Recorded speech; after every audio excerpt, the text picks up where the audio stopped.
সুপ্রিয় দর্শক শ্রোতা, আসসালামু আলাইকুম।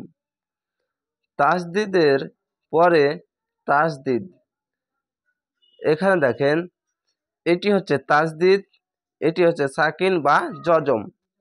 তাসদিদের কাজ হচ্ছে এই ডাব্লুর মতো চিহ্নটি হচ্ছে কাজ হচ্ছে এই ইয়াটি দুবার উচ্চারণ হবে। এই ডান পাশের অক্ষরের সাথে কি হবে, এই তাসদিদওয়ালা ইয়াটিকে ধরবে। দেখেন এরকম ভাবে হাম আইন জের এ লাম ইয়া জের লি লি, ফের আবার ইয়া অপেস ইউ লি ইউ। এখানে এই সাকিনওয়ালা অক্ষরটি একটি বার উচ্চারণ হবে। এই ডান পাশের অক্ষরের সাথে এই অক্ষরটাকে ধরবে, দিয়ে আর এটি উচ্চারণ হবে না।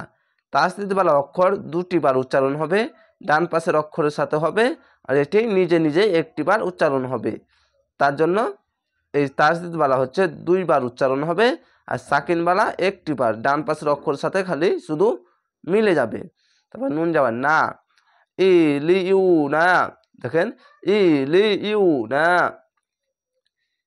ইয়াজ, ইয়া যা যাবার ইয়াজ, যা কাপ যাবার জাক।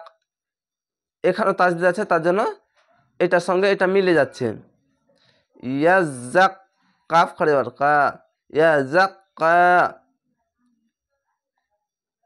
ইয়া জাল যাবার ইয়াজ, জাল কাপ যাবার জাক, ইয়া জাক কাপ যাবার কা, ইয়া জাক কা। দেখেন এটি দুবার উচ্চারণ হলো।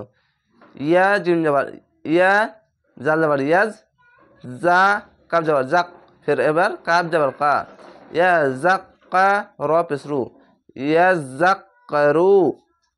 সেরকম ভাবে এখানেও মিম জাপেস মুজ, যা মিম যাবার জাম, মুজাম মিম জের মি, মুজাম্মি লাম পেসলু, মুজাম্মিলু।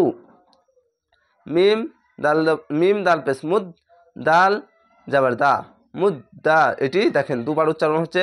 মিম দালকে মিলছে মুদ, ফের আবার দাল যাবার দা, মুদ্দা। এই তাসদিদ বলা হচ্ছে দুবার করে উচ্চারণ হবে।